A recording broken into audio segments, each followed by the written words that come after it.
And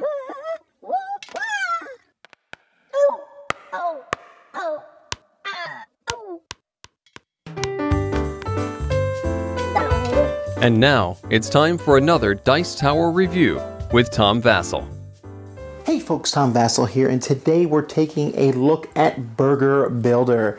It's actually a pretty good looking box, and the Burger Builder logo looks like it could be a logo for a restaurant chain. Now, most people like hamburgers, and most people like to build them, and everyone likes to build them in different ways.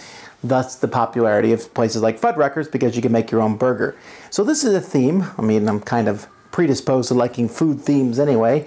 Very intrigued with this, to build your own hamburger. I like the clean look of the game and the cards. Let's check it out.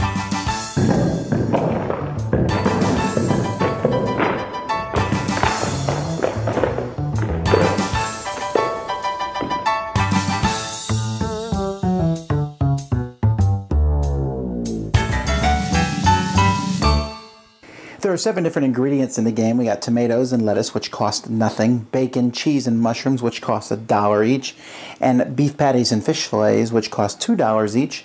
Players are going to start the game with 5 of their choice, up to 7 cards of their choice, $5 worth.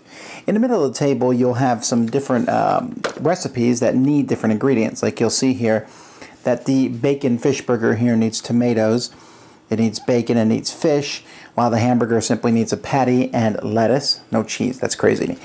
Meat Lovers has lettuce, tomatoes, bacon, and 2 buns, and so on and so forth. Each of these has a different value, which is usually a little more than 1 plus the cost. But I mean, it's different. Like for example here, this patty costs 2, the lettuce is free, the whole thing is 3. Here we have 2 plus 1, so that's 3, that's times 2 is 7. So I'm not really sure what the mathematical formula is to figure out the price, but anyway, what players are going to do on their turn is they're going to use ingredients from their hand to build as many of these as they can. If they can't build any, which will happen occasionally, they'll take one of the burgers and put it up here where later on it will become worth, it's called advertising, I don't really understand the thematic purpose of it. No one else can fulfill it, you'll replace it, and it becomes worth plus 1 more when it becomes available. As players spend ingredients to do these things, they're going to be placing them in the discard pile, which is also where these will be discarded to at some point. And so later on, they will show up in the line. When they show up in the line, you can't use them yourself, but you can trade them to other players. You can always trade cards from your hand. It's kind of a freewheeling trade. Trade whatever for whatever to get ingredients you want. And once they're out of the line, you'll replace them with these. If players get one of the combos here, like for example, the Captain's combo, you need 3 different fish sandwiches, and the different cards that you need for the combos are marked on the card itself. You'll see here that this fish combo is here, and it even tells you in the bottom what combo works. Collect 3 different fish price cards, you get an extra $5. At the end of a player's turn, after they're done buying and selling and trading and such, they can draw back up to 7 cards in their hand, and they can spend money to get more ingredients. You can spend ingredients to buy more ingredients. You can spend cards that you've gotten. So let's say I got this Meat Lovers, I can get $9 and buy more ingredients from the middle. You can also buy these exclusives. These all cost $10. You can't use ingredients to buy them. You can only use these combos to buy them. And these will give you a discount. So this will give you 1 discount on bacon for the rest of the game. This lets you get a free tomato at the beginning of each turn for the rest of the game. And so you have these. Once everything's gone through, you'll shuffle again and continue on. And when the deck has been gone through a certain number of times, you'll add up all these that you have, and whoever has the most money is the winner. An alternative way to play is to give each person a mission, like 2 combos. Own $35 worth of burgers. And the first person to finish their mission, which will be handed out secretly at the beginning, is the winner of the game. Burger Builder, I think, is an example of a game that has a lot of good ideas that just don't gel into a very interesting game.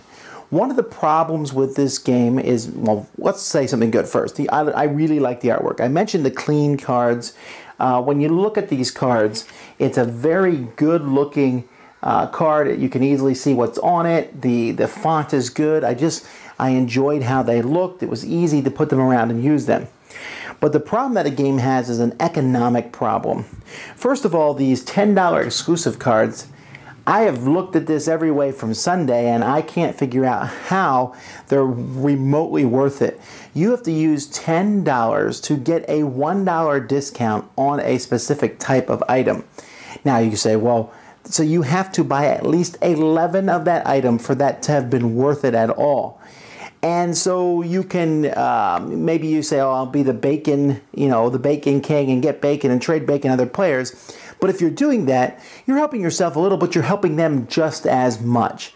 And those just seem to be kind of a waste. And mostly the game works like this. You flip the cards over. Ooh, I can finish that one. I can finish that one. Maybe I can trade, maybe not. It depends if people are willing to trade with you. But usually they've taken what they want on their turn. And why should they help you when they have no idea what cards are going to be up there on their turn? And that's the problem. You had that advertising, which still is weird thematically, to stick cards away, but you don't know that they're going to be available for you to buy in your turn. And the more players in the game, it's chaotic. See, I played it at the lowest number, the 2-player game, and it was still extremely chaotic there because you never knew what burgers were going to be available there when you could get to them. And because of all this chaos, it doesn't really seem like there's any strategy to the game. What cards I draw at the end of my turn, what I do, when I get, for example, the vegetarian burger card, which is worth $5, do I trade that in for $5 worth of ingredients? Well, I kind of have to if I want to get more burgers, but you can't really do any planning ahead in this game. You kind of just grab ingredients and hope that burger you want is still there when you get back, or that it will come up. The goals themselves they don't really add anything to the game at all. They're like, well, here's your goal that you have. But the goal are things that everyone's trying to do anyway.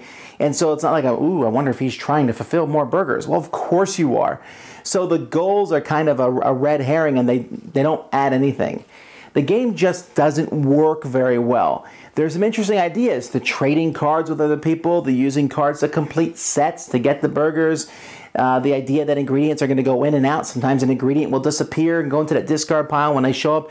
You can trade them with other players, but all in all, it's kind of a mess and just doesn't play and doesn't have that fun woohoo feeling. More of it feels like a slog until somebody wins, and the person who wins doesn't feel like they played better than everybody else. So, I wanted to like Burger Builder, I really did, but the game just doesn't, it's less than the sum of its parts. Dice Tower Judgment, not fulfilling. Thanks so much for watching the Dice Tower videos. Find more great videos and reviews, as well as our top-rated audio podcast at Dicetower.com. You can also find other great shows at Dicetowernetwork.com. I'm Eric Summerer, and you've been watching The Dice Tower. The Dice Tower is sponsored by Cool Stuff Inc., where you can find great games for great prices. Cool stuff in stock. Check them out at CoolStuffInc.com. Hey, Tom, shut the door. Yeah.